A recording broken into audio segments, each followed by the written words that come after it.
Hey, Coach Hughes, it's great to see you again. How's it going? Things are going great. We've got quite a guest here for us today. Yeah, we have Chris Zambri from the USGA. Hi, Chris. How are you?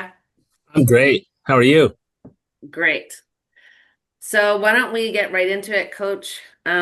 Chris, so what do you do for the USGA? I coach. My title is the head coach of the U.S. National Development Program. So the USGA started this program, started putting together the program not too long after Mike Wan showed up from the LPGA Tour as the CEO, and he brought with him or hired someone he worked closely with there, who was also an LPGA Tour player and an Ivy Leaguer named Heather Daly Donofrio. And he brought her over to run this program or to start this program. And so she started getting to work on it, I think, in around 22, where she started to really do a lot of asking of questions of other federations and trying to figure out how they operate. And then she started bringing some people who were already at the USGA on board to help her just talk through some things. And then she started hiring people. And so she hired Dr. Beth Brown, and she's in charge of um, development of our athletes as golfers, but also as humans. And then they needed a coach, and so I was hired. At the time I was coaching at Pepperdine as their assistant coach on the men's side, and they hired me to be the head coach. And so I'm the head coach of this program, which means I coach um, athletes who are on our national junior team. We have 22 of those now. I coach. I'm involved in helping to coach our state team players and our grant recipients. State team players, we have 7 states now with teams. Eventually, we'll have 50, probably by around 2030. And so, kind of helping to set some of the curriculum. Like those states are going to be coached by the folks in state, and I'm just how I'm involved is just showing them some things that we're doing at the national level, and if they want to take them and use them for their states, we would love for them to do it, and also for them to pass along some data if they get it. And then we have a grants program helping to we serve them by hosting webinars on a monthly basis, trying to teach them kind of big concepts that'll help them get better at golf. And so I coach this team. We compete sometimes. We have training camps, but our goal, probably the best way to sum it all up, so it's understandable, is our goal is to help the best American talent get to professional golf as good as they've ever been. And then once they get there, we want them to be on leaderboards on Sundays. We want them to win majors. A kind of a loose benchmarking would be the top 100 in the world rankings on both the women's and men's professional side. Um, Men's golf seems to be doing pretty well right now from America. On women's side, you know we we're only at about 17 or 18 players in the top 100, and so we're trying to do something about that. Oh, that was well put. I'm going to step back for a second, Chris. I've known you quite some time, and I'm just wondering if you could give us a little bit of your background before you got this position, because I know you're a humble guy, and you should mention the fact that you were national champions at Pepperdine and you ran a great program in USC. If you could maybe just give us a little biography briefly. Yeah, I'll give you my quick bio. I took up golf at a fairly young age. I started playing tournament golf around 13, played high school golf, played golf at the University of Southern California, finished in 93, turned pro, played pro golf for 11 years, played, I think, 4 PGA Tour events, 2 US Opens, and then probably 125 to 150 Corn Ferry events, and a couple trillion mini tour events along the way. And then needed to eat and feed my family and sleep with a roof over our head. So I had to stop playing golf. And we had 3 kids, and luckily got a really great opportunity to coach at USC in Southern California, which was my alma mater. I was the head coach there for 14 years, and we had really good teams. It was a really good run. I got to be around great players and continue to really learn a lot about what great golf looks like, and also learned a lot about how hard it can be. To when you start becoming a scratch golfer, it's really hard to just keep getting better and better. And so that's a really big lesson I learned with at USC, is that it's not easy, and you have your own. I also taught a lot along the way especially when I was playing mini tours. I've given a lot of lessons in my life, and so I think it's just a great way to enter into being around great players. Is you can learn a lot from anybody trying to learn golf, as far as just about learning in general and teaching in general. And so I think not only coaching but teaching was really helpful to me in understanding the game better. And so after USC, I coached at Pepperdine, and we were lucky. I was a volunteer assistant there for 2 years. And my first year there, I was lucky to be part of this amazing group of players. Just an unbelievable 8 or 9 unbelievable players on one team. I've never seen anything like it, really. Michael Beard, the head coach, did an amazing job putting this team together and coaching them up, and they won a national title, which was awesome. And then I coached there another 2.5 years, and then this job came open at the USNDP. It's funny that you should mention that you had to get a roof over your head. It's amazing how many coaches that I've met in my life and teachers started out as playing as their platform as to how they were going to get into golf. And I know for myself, I moved from Rhode Island down to Florida, and the second I was there, I could swing a dead cat and hit 20 guys that could beat me. And I learned at a very, very early age that if you were going to make a living in golf, it wasn't going to be playing. So you had to find and do something else.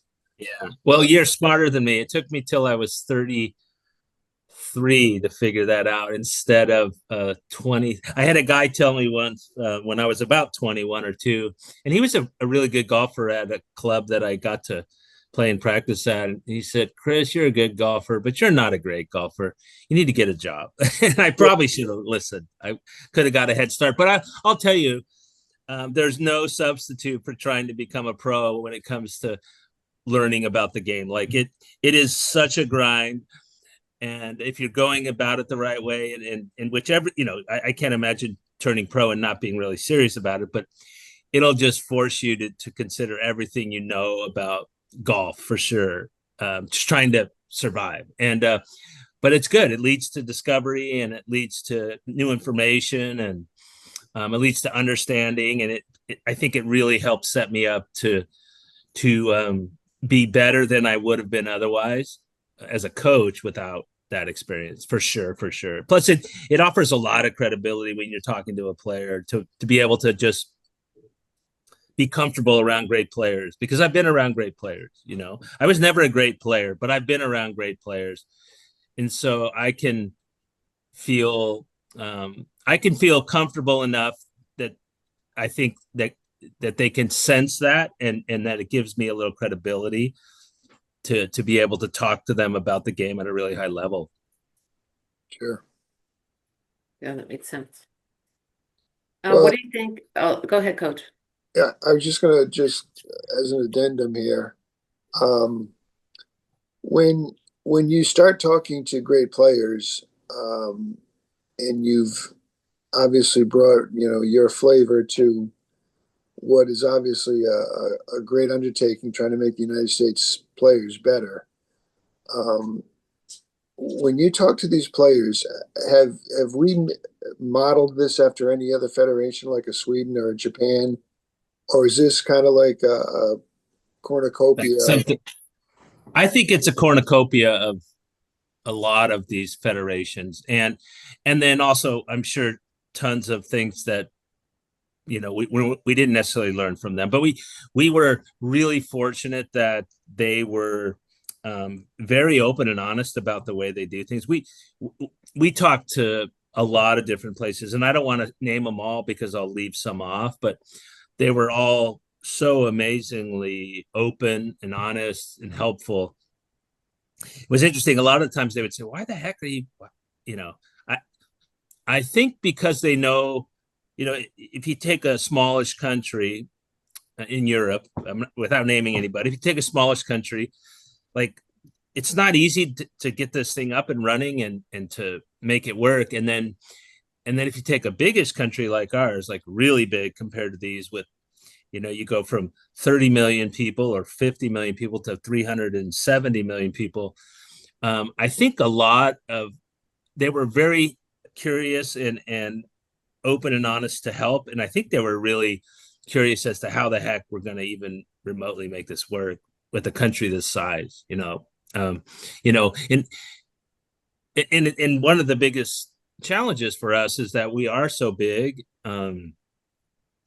that it's hard to get in front of people, and it's hard to help people without getting in front of them. Now, clearly they all have instruction already, but one of the things we've noticed is there's generally, as a college coach, I never got a player who was, didn't have gaps that could be filled in order to get better. Not even close, no matter how good they were. I coached, Jamie Lovemark his freshman year. He was the player of the year that year, but he still had things he didn't know. Everybody does. Nobody turns pro and then never learns anything for 20 years because they already knew it at 22. Like that's never happened in the history of golf. Everybody learns stuff all the time, daily and weekly and monthly. And so there's always opportunities to help people, even though they have instruction. But with a country this size, it's like, well, how do you get in front of them to do that? And then something we benefit from greatly, but is also difficult. And we're not complaining, but we have so many good players that by even putting together a small list, we're leaving people out, and clearly leaving people out who eventually are going to make it in pro golf, right? Like, I think in a lot of other countries, their federations capture more of their players who eventually become the ones who get through the program, and I think consequently they seem to look, and they are, but they'll look more successful, right? Because more of the players who make it are ones who are in the program. Our country's just so big. We have so many players that we're going to have tons of kids who weren't part of our national team who make it on the tours, right? Mm-hmm. So we're lucky to have as many good ones as we have, but it's also hard to touch them all, and to be part of their quest. In 2008, I started my first master's program with the LPGA, which was how to increase the number of players at the collegiate level. So I only got halfway through, but I analyzed Korea, Sweden, Canada, and America, right, because I was living in Canada at that point. And it was very interesting, and because Sweden was the same size as British Columbia and had the same number of people as Canada, but they had so many more players on the LPGA and PGA Tour than we did, which is why at this point, Jesper Parnevik, Annika, all this, we're going crazy, and it's just like, what is Sweden doing better? But so it was very interesting. So it was interesting, like talking to the federations back in the day, and it was a very interesting concept versus us. Like, even though Canada has 37 million people and the size of our country is similar to the size of America, we were really spread out. So that became a big problem. And then of course we only have 2 cities in Canada that can play golf all year round, which is Victoria and Vancouver, and everybody else is for 6 months is like North Dakota. Right. Yeah, so it was a different, a similar but different problem. But in America, there's just so many kids that are good in every single state. I know. And you bring up Sweden, which is just a great example. And I think that their secret sauce is, you brought up part of it, which is they have a lot of people, but they're not real big in terms of the size of the country. Which is helpful, right? More golfers will lead to more better golfers. But the real secret sauce with them is, in my opinion, is that they're really, really good at coaching golf. they have their federation is packed with people who really know the game, and they've got a bigger population to pull off of than some smaller countries, but not really the bigger population. I think it's the ability to get in front of them a lot, right? And so it's one thing to be a really good coach. It's another thing to be within driving distance of everybody, Yeah. and Sweden so also at that point had 20 national team coaches. well And well they also have 20 high schools that are that they do golf. They have 2 that they do golf 5 days a week, and 18 that they do golf 3 days a week. So talk about, great opportunities to bring good athletes together with great coaching, and then to do it over time. Their program will go from, they'll probably bring kids in just before high school. Their high schools are 5-year programs. They stay in the program another 4 years when they're in U.S. colleges. But 5 years of 5 days a week, like Ludwig Aberg, he ended up coming into their national. So they have 18 what they call, I think, local, and then 2 national colleges where they bring their best players. But he's getting great help 5 days a week. Think about all the things you could broach 5 days a week for 5 years, to help make a player better. All the little things, like all those gaps that I talked about earlier, like you could be filling those gaps in the first month. Like we're going to talk about, how to pick targets in the greens. And we're going to do that on Monday and Tuesday. And then on Wednesday, and this is the first week of school, we're going to talk about when to hit driver off par 4s and par 5s. And there's just so much you could do if you're really skilled at what you do. And that was the one thing that mostly stuck out, is the secret is that they have great, smart coaches, but they also have interaction, and that's, and they've done an amazing job in a place that's not really big. they also, every kid who does this program has to be on a winter sport, and they must compete.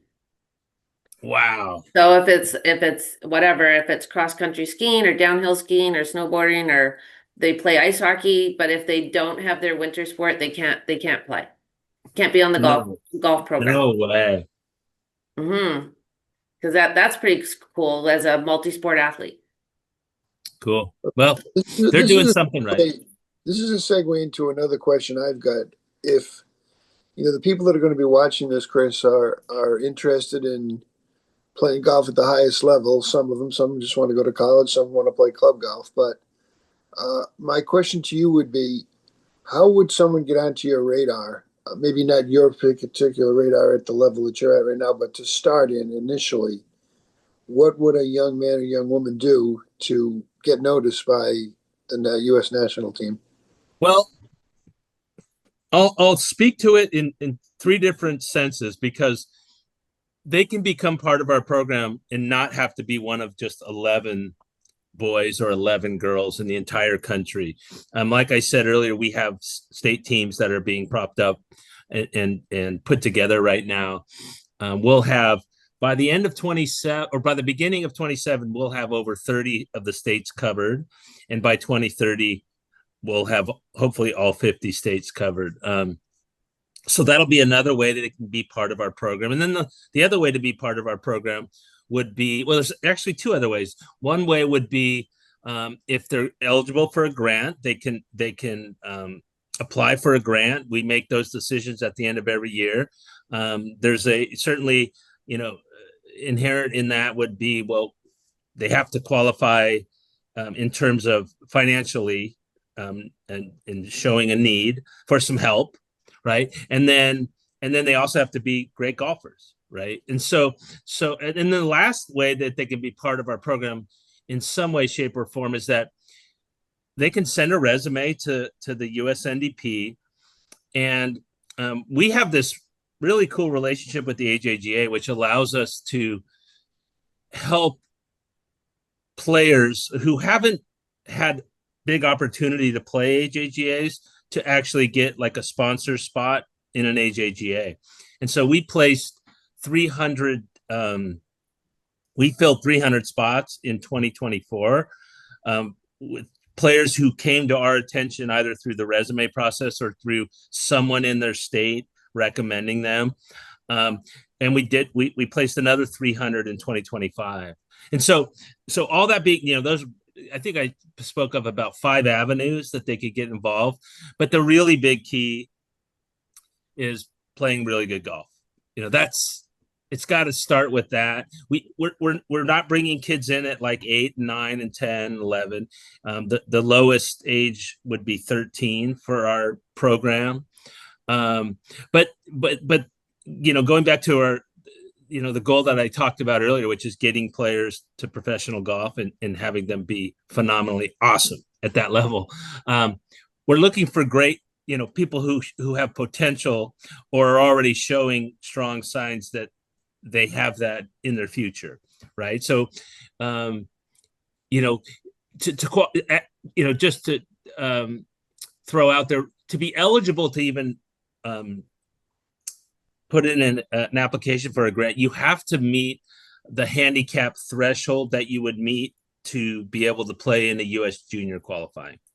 Okay. Right? So I think that's like 7 for girls and like 3 for boys. Yeah, I think it's like 5.4 and 2.3 or something. Oh, okay. Not 7, 5.4, 2.3. Right. So that's the first prerequisite, right? To get on our radar. But that would be for people grant eligible. And so those are the various ways. But in the end, to me, it starts with a tournament resume that shows that you're onto something. Our sport is just, it's too hard to predict the future without some data, without some scores, without some finishes. Like I could imagine if I was trying to start a federation for future tight ends, right? There'd be certain things that would jump off the page. Really big and really fast. Have they ever played football? No, that's okay because they're really big and really fast. In golf, it's like, tell me what jumps off the page. If you can barely make contact with a ball, it's hard for me to foresee the future, Now, what do you guys interact or integrate any of this stuff with First Tee implications? We don't, but we have a relationship with them. Our, Dr. Beth Brown spent many years working at the First Tee. I actually have a call with them today talking about, so we're not the same. We don't have the same goals. We're not a introduction to golf, get people into golf. Sure. Those aren't our goals. And I believe our age threshold is a little different in terms of starting at 13. So we are different than them, right? We're not about really introducing people to golf. We're looking for people who already play fairly seriously, who have a talent, that shows something that makes us think that they might end up being one of the next great American golfers. It'd be nice to see when a First Tee kid come through and get to your federation. That would be wonderful. Oh, I'm sure we have. I mean, gosh, we have someone who helped form our group. Scott Langley's a First Tee kid, and Scott ended up playing the PGA Tour and now is a really integral part of the USGA and running championships and player services. And he's also part of our group and gives us quite a bit of advice. And he came through the First Tee group. And we also have grant recipients who are playing on our national team and playing in our state team programs. And so, we just want to give people a chance. In the grants case, we're just clearly looking for talented people who could probably use just a bit of help in pursuing a sport that generally costs a few bucks. It's not, there's actually not many sports that don't cost a fair amount of money to really pursue at a high level, but golf would probably be a little higher than the average, that's for sure. And so we want to be able to, so our grants have the money that we've given out, I believe is run anywhere from as small as 2,500 to 10,000. And I believe that's moving up to 15,000 a year.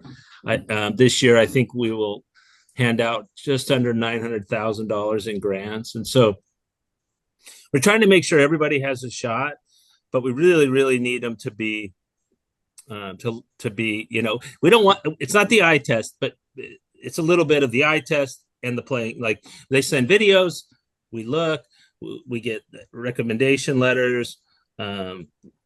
But really it's like, well, where have you played? What have you shot? And that'll be, to me, that's kind of the starting off point.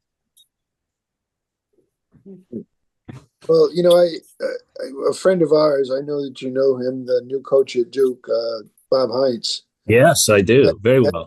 As a saying, and you told me this back when we were coaching many years ago, that there's a 2-word answer for everything that ails person comes up and says, how come I don't get a courtesy car at a pro event?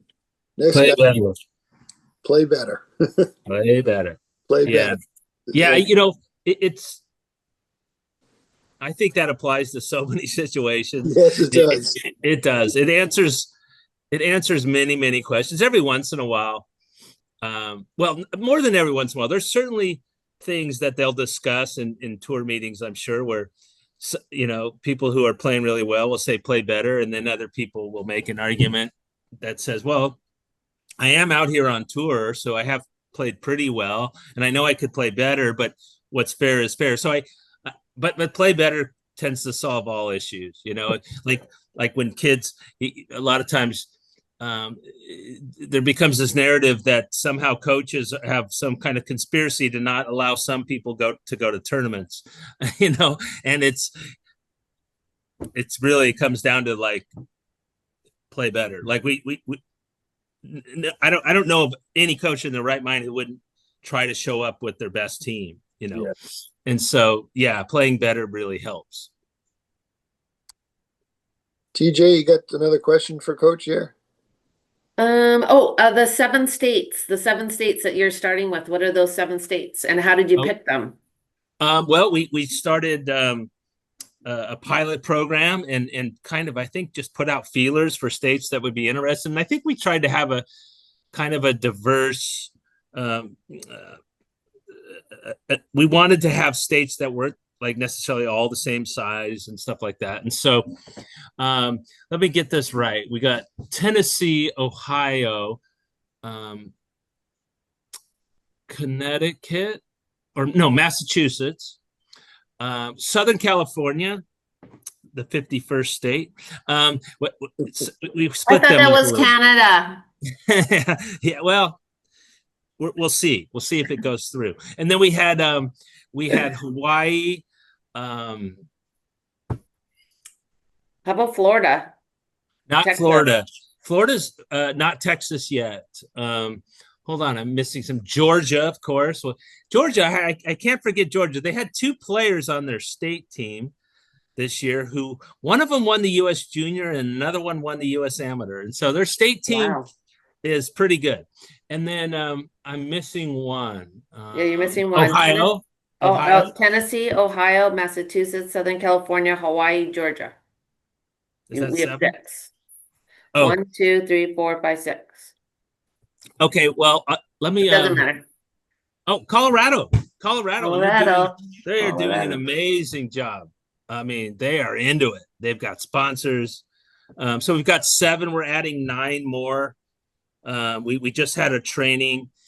We call it, well, I won't get into what we call it because then it begs a whole nother explanation. But it's a training to just give them ideas that they can take back to their state team, things that we believe in. So we all met in the golf house in New Jersey.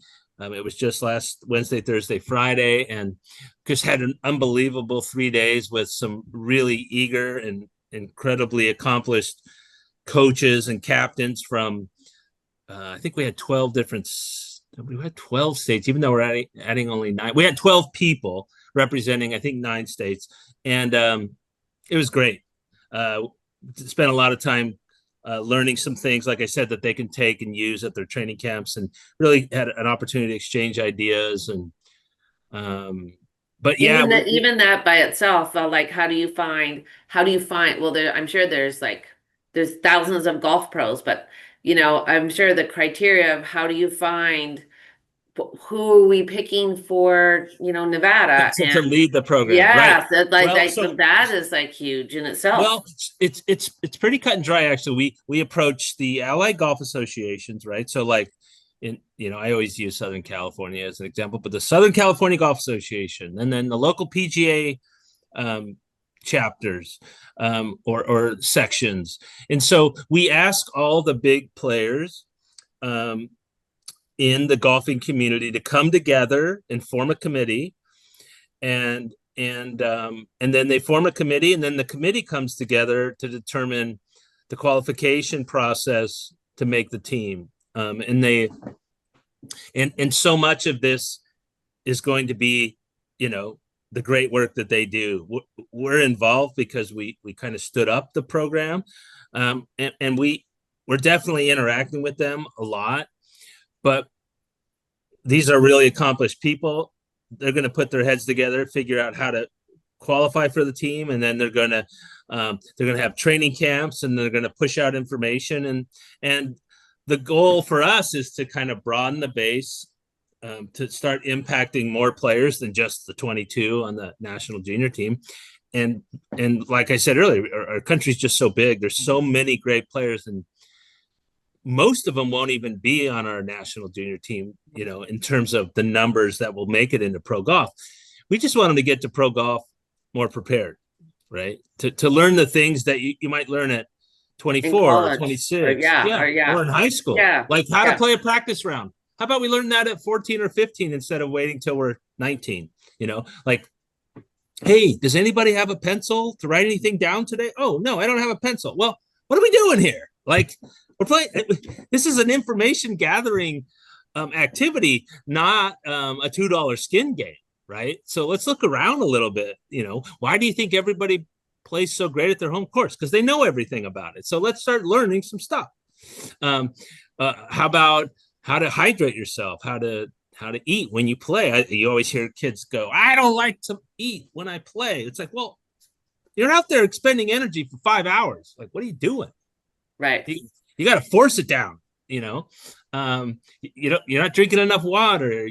There's just a lot. You hit driver on every hole. What are we doing here? You go at every pin. What are we doing here? So these are things that hopefully we can get introduced to them younger. If you play pro golf, you're going to learn all this stuff, but you might not be in the game long enough to learn it all. If you don't have this kind of information at 24, 25, 26, and you haven't been doing it for a while, your time might be past, right? And so we're not trying to, our goal isn't to hit them with things that they've never heard before and they'll never hear anywhere else, because there's not much of that out there. We're just trying to hit them with things that if you're in the game long enough and you're lucky to last till you're 26, 28, 30, you're going to learn all about course management. Like, you can't survive hitting driver on every hole and going at every pin. And we just want to get that in there, get them, the brains percolating on that, from a younger age. And then maybe that gives them time to learn other things. So, along those lines, Chris, I know you're a devotee of the new metrics that are out there. You're as sharp as this as Scott Fawcett a decade. I know you're a proponent of that. Do you have a philosophy for the Federation team that these are certain things that you need to know? You need to know, how to go at things. Are you bringing that to the table? Because I know you're one of the smartest guys I know when it comes to these metrics of playing smart golf. Right. Absolutely. I've known Scott for a long time, Scott Fawcett. I was lucky enough to be part of the Decade Company and still am in some way. One of the things that I found is when, it's hard to know. I know Scott's message has spread around the world, but it's hard to know just how much, right? And all of a sudden I start, interacting with these federations, and it's like, of course we follow Decade principles when it comes to teaching our kids course management. Sweden and England and Canada, like, it's just become the way to do things, right? And so, yeah, like, what do I try to push on them? I try to get them to understand what strokes gained is, just, Right. Counting putts.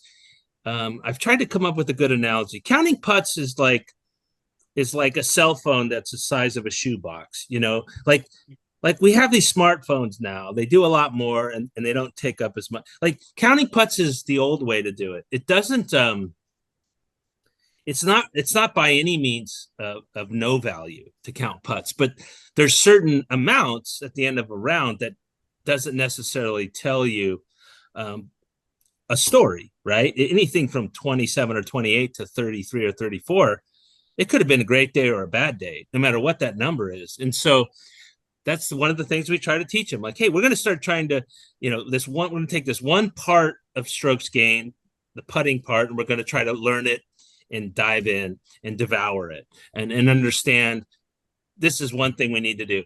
One of the things we do when they go play in tournaments, our players on our national team, is we do what I learned from Scott, which is, and quite frankly, everybody's learned from Scott, which is this driving course breakdown, right? Scott's methodology was always go on Google Earth and map out the golf course in a way that leads to better scoring. When to hit driver.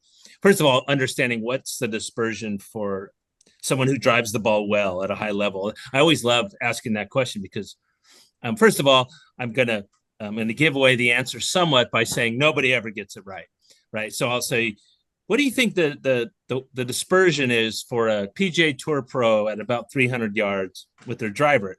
Not just any PGA Tour pro, but a pretty good driver of the ball out on tour.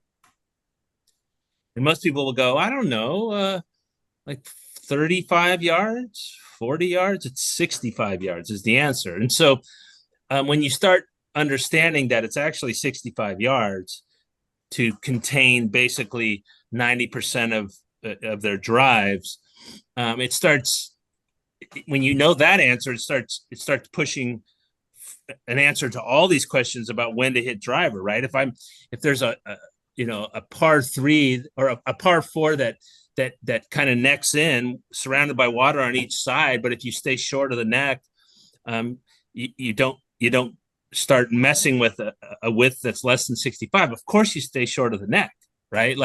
But if you think that good driving is 40 yards, then you might say it's a driver hole, and if I go in the water, I just screwed up. Well, you didn't screw up. If you kept it within 65, you did your job. If you're a 300-yard hitter, so trying to teach them, I send out all these breakdowns. I don't know how many get opened. I'll go through the golf course, and I know some of them do, but they're still young, and I'm trying to do better at just being patient with that because it's going to take time, right? And I'm sure I had a million things pass in front of me when I was their age that were, I had a million things pass in front of me.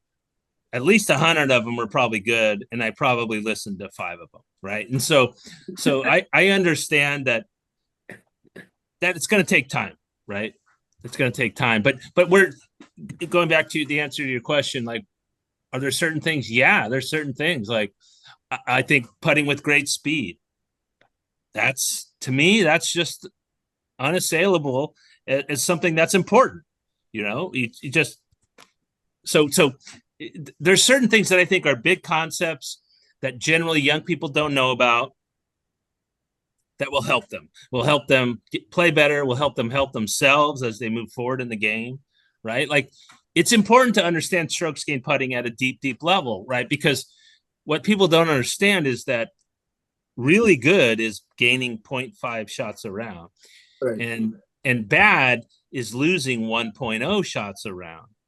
So if you're gaining 0.25 and you think you need to switch putters, get a new putting instructor, change your grip, try left-handed, get an arm lock putter, you're crazy. Like, if you're a strokes gained 0 putter at age 15, what you need to do is never change ever until you show that you're worse than that.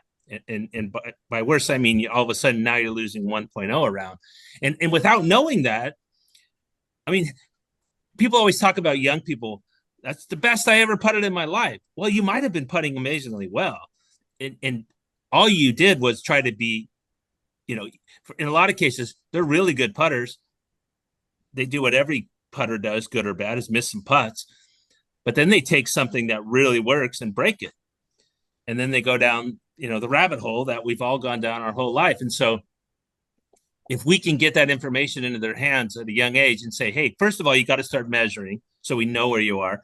And if we determine you're really good, you can't change it. You can't change it. You have to just keep doing it.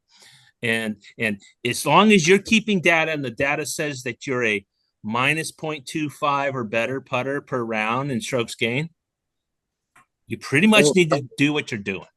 Okay. Don't fix it. Don't fix it. Don't break it. That's not the reason you didn't shoot 66 today. If at the end of the round you gained 0.3 shots, I don't really want to hear much about all the putts you missed, because if you gained, you putted better than a tour player on average. So those are the kind of things we're trying to get in their hands. And there's gaps. There are gaps in things that they haven't quite learned yet. Well, I'll tell you what, I think we could spend another 5 hours talking to you, because it's the stuff that you're bringing to the table here is cutting edge stuff, but a lot of it is common sense. And I can tell you that the USGA did a great job putting you in charge. So I think you're going to do a great job here. Thanks, buddy. It's great listening to you. Innovative, I would use the word for you, and cutting edge stuff. This is great. I think the US team will be looking back 20 years from now and say, Chris, that was the best hire we ever did. Yes. I hope so. We'll see. Well, they ought to put up with me in a bunch of other ways too. So I don't know if they'll say that, but I do have a passion for it, and I know, like we all do, it consumes my brain nonstop. I want to figure it out. I haven't figured it out, but I'm trying. I really appreciate you guys having me on your show. Yeah, we really, really, it was eye-opening. It's really thankful for that. Yeah, thanks, you guys. Well, we appreciate it. And anything we can do to help you out, let us know. Yeah, same for you guys. All right. Thanks. Okay. Thank you very much. Take care. Zambri from USGA. You too, guys. Bye.